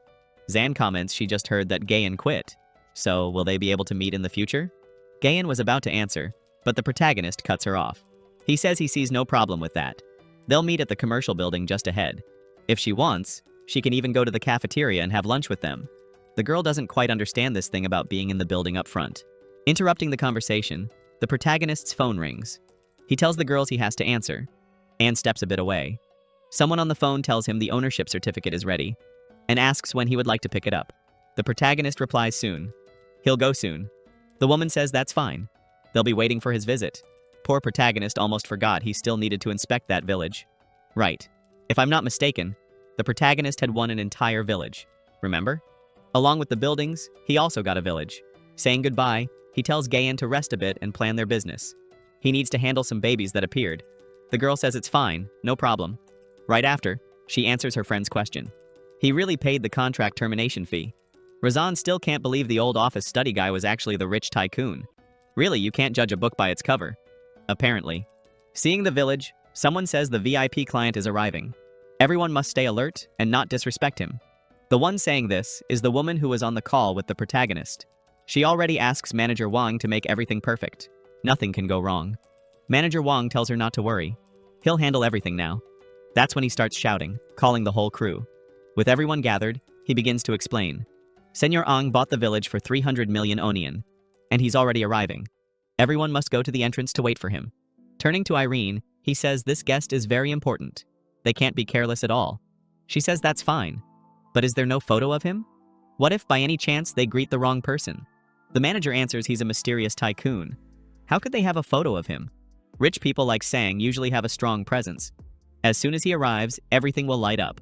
Running his hand on the wall, he notices it's all dusty. That's when he shouts to the whole bunch, "Come on everyone, do a big cleaning. That place needs to be shining." After that, some time passes, and finally the boy arrives. As soon as he gets out of the car, he starts getting impressed. Even the sales office is impressive. Of course, that was expected from the Rensheng brand. What the protagonist really doesn't understand is why there are so many people at the entrance. The protagonist enters and, apparently, he wasn't welcomed. No one noticed he was the client. It's kind of complicated, right? They were waiting for the tycoon and the protagonist shows up in a taxi. I think even I would have stood there frozen inside. The boy doesn't understand. The sales office is huge, but there's no one inside. This village is starting to seem a little suspicious. Looking at the model, Proto notices the landscaping of the village area is really beautiful. There's even a pool for each house. Irene approaches him and greets him. She asks what kind of house he'd like to see. She insists on showing now. But then the manager calls her. Manager Wang tells the girl he made it clear not to receive other clients. Why isn't she properly managing the entrance? The girl questions that he's still a client. He can still buy a house. But the manager says the VIP client will be arriving soon. That place has to be completely empty. He might feel disrespected. Irene says that doesn't seem very right. They didn't even put up a notice. The manager then says to leave it to him. The girl is still very naive. Probably that guy doesn't even have 200 years in his pocket, and yet he dares to enter there to buy a house. Just laughing, really. The manager arrives already scolding. He says some people don't know their place. If he can't buy, then he should leave. And if he wants to buy, he should be quick. Just say buy and get out. The protagonist doesn't understand. He asks if the guy is talking about him out of nowhere. The manager turns to Irene now and orders her to clean everything there. It's full of dust. The VIP client will be arriving soon. He can't question the place's cleanliness. Aang asks the manager how he would know if it's good or not. How will he know if it's suitable for him or not? The manager says by the appearance. He doesn't even have 200 years. The houses there cost 300,000 ands. The protagonist says the administration there doesn't seem very good. People judge by appearances. He thinks the house isn't worth the price. But the manager tells him he's only saying that because he can't pay. The protagonist finds that funny, because his phone just rang. The person on the phone asks if he already arrived at the sales office. If he has any questions, he can ask Manager Wang. The manager finds that voice very familiar. And the protagonist doesn't waste time. He says that manager isn't very good. He said the protagonist was embarrassing himself and not worthy of buying a house. So the boy thinks it's better to buy somewhere else. Better cancel the deal. The woman stands up saying he shouldn't sit down for a bit. She's coming. Surely some misunderstanding happened. So please, he should wait and not leave. Next chapter, she's already telling her driver to go straight to Bahia dos Cisnes as fast as possible. Wang Yang, inside the car, is scolding Anne on the phone. He tells her not to worry. He'll handle everything. Apparently, he finally realized. Apparently not. He tells Irene he told her to clear the area, but she didn't listen. Now he's stressed. The protagonist realizes he's very dumb. By the look he gave before, the protagonist thought he had recognized the voice, but apparently he was wrong. That idiot grabs Irene's ear. He says, "What good is being pretty if you can't work properly?" Now because of her, his job is at risk. The poor girl can only cry. Can't even speak properly. To make everything worse, Manager Wang pushes the protagonist and orders him to get lost as fast as possible. He's poor, and nobody cares about him. That's when our dear director arrives, and Aang is still there fighting with the protagonist, asking if he didn't see that he should leave quickly. He turns to greet the manager, but she just walks by. In his crazy mind, the director is upset because the boy is still there. But of course, she isn't. She already bows to Proto and greets him. She said, "Alien, the vice general manager of the real estate." Wanning apologizes many times. Clearly, Manager Wang was totally disrespectful. The manager is very lost, not understanding anything anymore. Her words start to improve the situation, but Proto still isn't happy. Waning says they will improve management there. They'll do everything to prevent discrimination in the future. Irene now understands the VIP is the boss. Meanwhile, the vice director is there asking for just one more chance. The ex-manager finally speaks. He asks the director if this is really serious. How can this boy be that rich client? The director says she already warned many times. Never underestimate any client. But the guy simply ignored her words. The ex-manager thinks he's really screwed now. Waning says he got arrogant just because he sells properties. Starting tomorrow, he doesn't even have to come anymore. From now on, he's fired. Quickly, Anne kneels on the floor. Anne kneels on. He begs the director not to do this. He has elderly parents and children to support, besides the car mortgage. Funny, right? In this business, guys always have the same excuse when fired. Grabbing the director's leg, he says she knows his situation. Waning should have thought about that before. This is a company, son, not a charity institution. If you mess up, you're out. Seeing the situation isn't improving, he goes and grabs the protagonist. But we know our boy won't give a second chance. Irene thinks now it's over, that the manager will fall soon after. But that's when the protagonist says she's a good salesperson. The director should make her the new manager. Aining replies, "No problem. Clearly she will." So, can they see the property now? The protagonist says it's getting late, but he can still see the property. Owning replies, "Definitely. She'll personally take him there." Meanwhile, Irene is trying to face reality. She can't even believe she just got promoted. Could this be a dream again? The system appears. It says Proto is brave and fair. He fights against discrimination. As a reward, he'll get a little heart. The protagonist doesn't understand what that heart is for. He wants a more practical reward. The system says it's simply a personal compliment. But he shouldn't underestimate the system's compliments. They can be useful at crucial moments. But of course, the protagonist doesn't believe much in that. He's just discovering the system jokes around. Time passes. We are at the courtyard leading to the village entrance. Yeah, that takes money, my friend. The property gates open. Everyone is there waiting for Proto. Those are the staff responsible for security and property management. Inside, Manning called the protagonist to settle some things. Some papers, some recognition systems he'll need to access the house. Then, one of the employees comes to deliver a briefcase to her. Awning says all the property documents are inside. She's handing it to him for review before signing. The protagonist immediately agrees. Of course, that's a 300 million property. He has to look closely. Opening the briefcase, we see the ownership certificate. Looking and analyzing, the protagonist realizes this certificate seems really important, worthy of someone premium. But he doesn't even care. He throws it inside, closes it, and says, "Show me the way. Leave that for later." Aining can't believe it. This guy really is a tycoon. A 300 million property doesn't even bother him. The damn guy didn't even look at the property deeds. With not much else to do, she asks Proto to lead the way. She says amazing landscapers were hired for the village's private garden. The interior was decorated by a renowned international designer. Analyzing, Proto realizes the landscape is really beautiful. But considering his parents' preference, there should be a really good vegetable garden. Continuing walking and analyzing, the protagonist thinks everything there is amazing, something expected from a luxury residential area. But still, it would be cool to plant some green beans or bitter melons. Owning already tells him that if he's unhappy with anything, he can contact the designers to change everything. The protagonist says interesting. He'll think about it a lot. He thinks he definitely needs some changes. The system already screams arrogance. The host found many reasons not to like the 300 million property, all in just 1 minute. But as a reward, he unlocked 99,000 points. Besides that, the system also unlocked a new appearance. Apparently, a teacup. The protagonist jokes, saying it even comes with appearance now, huh? But the system winks. Every time he advances to a new life stage, the system will... The woman behind thinks the protagonist really comes from a prestigious family. The best designers couldn't please him. She says Proto acquired the crown jewel even though he's very young. Surely his future is truly limitless. Aining says Sen himself wants to talk to him about the generous payment he made. But the protagonist says no need. He didn't even spend much, so it's not a big deal. Yeah, he didn't spend much. 300 million, right? Not much at all. Without much to say, the woman says it's their duty. They expect protagonist's support in the future. But inside, she's outraged.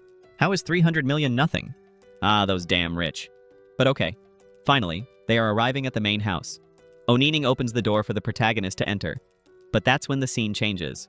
We see a woman asking her uncle Zhang who bought that property, the crown jewel, the main property of the whole district. The butler says it was a knight named Wang. He seems to be just in his early 20s. The girl is curious. 20 years old, huh? The butler asks the miss if she wants him to check his background, but she says no. Someone who casually spends 300 million on a property is certainly not an ordinary person. Besides, if they investigate and he finds out, it won't work out. What if the person feels offended, right?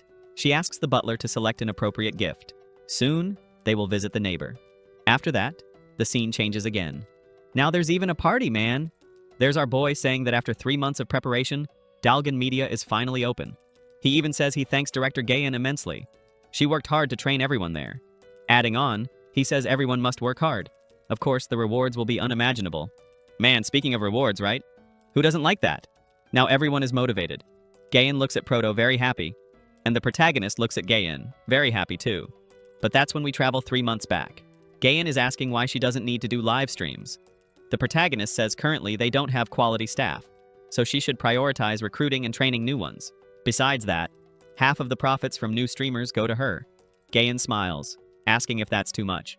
The protagonist answers she is a founding heroine of Dalgan. Besides, she has the necessary experience in all fields, so without her, he can't do all this. But of course, as soon as the company stabilizes, if she wants to work in front of the cameras again, there's no problem. But after so much struggle with that, she says she's fine. She'll just stay behind the cameras. Enough with live streaming. Then some days pass and we see a calm morning of work. Apparently we are back to the present days. King Shui is on his phone checking this Dalgan media. He notices they really signed with a large number of streamers. But that's normal, right? Every company usually starts like that, at least those with good capital. But continuing in this field is not so easy either. What does this company have that's so different to compete with him? That's when someone arrives saying Dalgan is across the street. What would that mean? A direct confrontation. King Shui immediately stands up welcoming his cousin. Apparently he's back from a trip. King Shui also says he was thinking of a way to end this Dalgan, all to ease his cousin's worry. The cousin likes that story. He tells King Shui to really do it. Show him who rules this industry. With a puppy face, King Shui agrees. Back at the protagonist's small company, we see the boy sitting. He's looking over the styles he received, but none please him. For the boy, all are horrible. In his opinion, the 300 million property has to be luxurious, but also creative. Interrupting Proto, someone starts banging hard on the door. Ewan says their streamers received a PK invite from the Mion group. This time, all at once. To make it worse, the rivals have millions of followers. She even pulls out her phone to show this nonsense. There we see in the work group everyone reporting this. And everyone is desperate. Although the girls don't know what to do, for Aang, he's already an old hand, so he knows these little tricks. Basically, in quotes, they want to create cyberbullying, making a fuss between the two companies. Then the big streamers hit the small ones. It's an old tactic, but very effective. It's taken down thousands. But of course, they picked a fight with the wrong person. The protagonist says in the end, PK is just to spend money, so let the streamers go in. Gayen asks if the protagonist is not planning to spend a lot on rockets again. Huh? The protagonist says he seems a little extravagant with that. Seeing this reaction from the boy, she starts to wonder if he was the one who spent millions on her last time. But with an old man's face, Proto says if you keep still, in your hands, they are just numbers. But Gayen says still he should spend wisely. After all, half of the donations go to the streamer platform. Gayen reflects that Wang spent tens of thousands breaking contracts. And if her hypothesis is right, spent some more millions on her sending rockets. Even with lots of money, he can't keep going like that. He'll go back to being poor. But the protagonist doesn't care. He says even if life is short, people come into this world with nothing and leave it with nothing too. So there's no reason to save. Besides, it's not money wasted, it's investment. If the new streamers beat the giants, that will definitely bring lots of visibility to the company. In the end, the protagonist asks her not to worry. He knows his limits. He'll spend his money reliably and safely. The girl thinks that's okay. The boy's perspective is different from hers. Besides, he already knows this field very well. So, since he trusts her, she will trust him too. That's when some time passes. Gayen is already meeting with everyone. The girls ask what they should do. If they accept the PK, they will certainly lose. But Gayen orders all to accept the challenge to see the competition. The protagonist already pulls out his phone. Apparently, the battle is about to start. Sure enough, my friend. The dance battle has already started. The protagonist is watching the live, but also keeping an eye on something very interesting. The bastard didn't leave the Mion Company group. There everyone is discrediting Don Jin. Aang watches, but isn't that worried? He's more worried about the style his house will have. Would Hawaiian style or French vintage be better? That's quite a dilemma. Before Proto makes the decision, Gayen arrives. She says the Mion team came well prepared. On the other hand, their accounts and funds are secured. But she also asks when they will start making their move. The protagonist says she doesn't need to hurry. Everything will happen at the right time. For now, it's better to conserve energy. Gayen should wait for the peak viewership. When that moment comes, they will make their move. Smiling, she says it's okay. She's just a little impatient. The protagonist tells her that, at this moment, the girls' thoughts are crucial. They have to stay calm, even if they lose. If they give their best, the protagonist will reward them all. The scene changes to Richoy. He tells his cousin the victory is guaranteed, so they should celebrate. But in his thoughts, he's thinking that even though they lost Gayen, they can still make millions quickly. Breaking the mood, the cousin asks him, "What are they celebrating?" "It's just a small company. This was expected." Inside, the cousin is not satisfied at all. Even though they made a lot of money from the contract break, losing Gayen was still a blow. Pulling out his phone and opening WhatsApp, he sees a peculiar comment. Someone says streamer Gayen paid the $1 million fine, left the company, and founded her own. After reading this, the cousin gets furious. He asks Rechoi, "What is this? Why didn't Benito tell me Gayen went to Dongjin?" Choi, a little flustered, knows that if he lets his cousin think he simply let her go, it will definitely go bad. So he needs a very good excuse. He says Gayen made a rich guy fall in love with her. Then this bastard paid the fine. The cousin replies that, all right, as long as he has the overall situation under control, everything will be fine. They should win today's battle. But then the bastard suddenly comes in saying he brought more news. His rivals are calling with rockets. The 2 stars are already huge. Rue thinks it can't be again?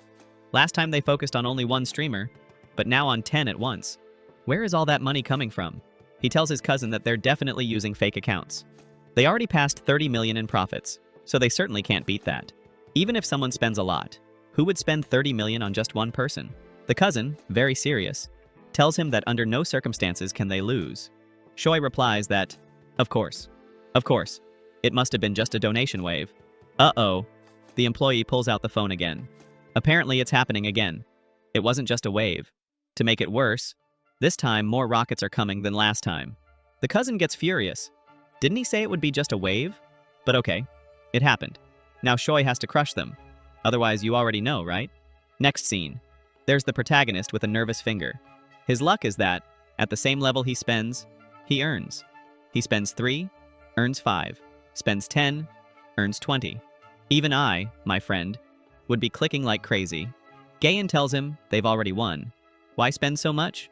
Gayen reflects that on the other side, the donation bar isn't even there anymore. So that confirms her hypothesis. Clearly it's him. The bastard didn't even try to change accounts. He's using the same from that day. Prota is all happy. He says they've never seen real money. Now is the time to show how it's done. Gayen, nervous, thinks this is way more than just showing off. That's when Prota calls her. She already stands at attention. He tells the girl to remember the main objective. They are aiming for the top, where no one can compete with them. After saying that, Aang says she can go. She just must not forget to remind the Mion group about the bet. Gayen says it's okay and leaves, grabbing her tablet.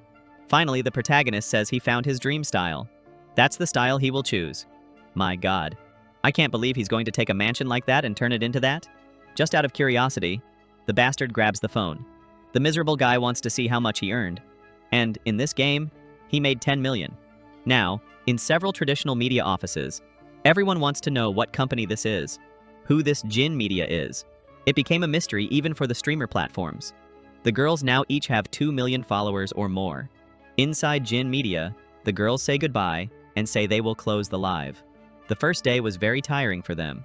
But deep down, our boy arrives. The girls tell him they can't believe they managed to win. One even says she was scared at first. But, thank God, everything worked out. The protagonist told the girls that today's revenue will be divided according to the agreement percentage. And of course, everyone liked that. The system popped up and said the protagonist was very generous. As a reward, he will get 500. Yes, just 500 bucks. Giving the system a scolding, the protagonist says it's a bit crazy. Sometimes it gives a lot, other times it gives little. This is starting to make the boy anxious. Amid the celebration, we see a leg appearing. Ah, but I already memorized that leg. I know whose it is. Of course, it's our beautiful Gayen arriving all happy because, thank God, everything worked out. But already in Media Group 61, things are not going very well. In the company group, everyone is commenting on the lost match. Suddenly, an employee opens the door, asking them to change the name. Jin Media is massively posting clips from the live, and in all of them, they make sure to tag. So, it's best to change the name. Oh, boss. At that moment, he looks at Richui, and the employee sees the mood is very tense. She better leave, right? To avoid getting hit too. She just closed the door when Sho took a slap. He said it would be just a wave, but look at this. The guys made 500 million. Yes, guys, the protagonist profited 500 million with this game. Sho tries to argue saying they also made money, but this is a disappointment. They made money but lost to a tiny company. Goldtooth comments that if at least Gayen had been in the company, out of those 500 million, at least 100 million would be theirs. The worst is that this was only one night. Sho says that this sponsor of Gayen, who liked her so much and now is helping the girls, seemed completely broke. He didn't imagine the guy would give so much money. But Goldtooth says that fortune's wheel always spins, so he shouldn't underestimate the poor. Boss Dis found out that this bastard also gave Gayen a lot of trouble, and that's why she wanted to quit. It was one of the main reasons. But Sho replies that he also allowed that to happen. And of course, the cousin doesn't like hearing that at all. Kicking him in the ass, he kicks the guy out. The scene shifts back to Jin Media. Gayen asks the protagonist if it's okay for him to spend so much money like that. The girl calculated the 5 billion they earned. They will actually get 1.8 billion after sharing some millions with the streamers. Wang says that, actually it's okay, they didn't even spend that much. They spent about 400 million just on this wave. The protagonist says he only recharged 200 million. The rest came from client recharges. That came as popularity increased. Besides the 200 million recharge, the platform gave another 100 just in gifts. If you round everything up, they only spent a small amount. Gayen didn't know that's how rounding was done. Now the guy rounds in millions. Aang says nothing went unexpected. Everything went well, thank God. He sacrificed a part but in return gained a lot. Facing Gayen, he just says he always told her her future would be bright. The kid says from now on the path to the top will be easier. Also, he will make sure to invest in TV shows. All newbies will have their chance to shine from now on. Jin Media will go much further. It won't limit itself to a streamer company. There goes his phone ringing. It's a renovation company the protagonist just contacted. The protagonist says he's leaving now. He'll leave the company for now because he needs to supervise this renovation. He says he will leave the bonus calculations to her. That is, the stingy one. Of course, she can't forget to include her own part, right? The way she is a little crazy, she might calculate everything and forget her part. The girl says it's okay. She understood. She promises she won't forget anything. Already at the village complex, we see that the protagonist's construction is really happening there. He is trying to control the workers, but the guys don't care. They are breaking everything. The bad thing is the risk of breaking the Pilates, the support, and everything falling down. But that's when he sees the little butler arriving. The butler says he saw a new neighbor arrived and decided to visit. As a welcome gift, he didn't bring much, just some products from the company. But he really hopes the protagonist doesn't mind. The protagonist reflects that he really looks like the butler of a rich family. He has the pure air of wealth, looks even like those butlers from dramas. Should he also have a good salary? Putting that aside, he takes off his gloves. He apologizes for the mess. The house is under renovation. Besides, he's pretty dirty too. But the butler says he should apologize for bothering. He just thought that, since they are neighbors now, it would be nice to keep a frequency of interaction. Taking the gift, the boy reflects that this rich neighborhood is really different. Even the butler is polite and courteous. Besides, the gift, which was supposed to be simple, is full of gold. And the protagonist says the butler is very kind. Helping neighbors is something natural. As soon as he finishes the work, he will surely drop by the other house, that is, the other villa. Then some time passes, and it's already noon. Apparently, the work continues. He noticed he hasn't stopped working yet. But you know how construction is, guys? It hits noon, and no one stays. Answering the phone, someone says on the other side of the line, there will be a class reunion. It will happen this weekend. Is he available to go? The person even says they heard that the girl he liked at university will be there. But you all know our boy isn't stupid. He knows this reunion is just for everyone to compare themselves and see who is the best. The problem is he was always underestimated for being poor. And there was at most a small businessman there. This time will be different. So this time he agrees.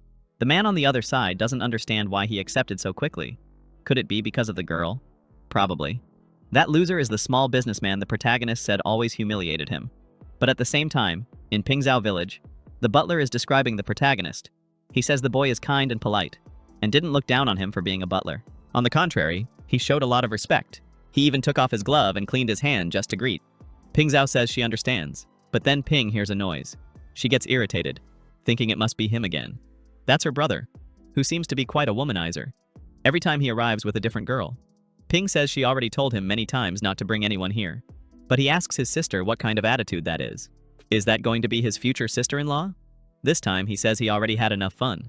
Now he wants to settle down. So he plans to marry Shi. Crying, Chi-Chi asks if Miss Ping has something against her.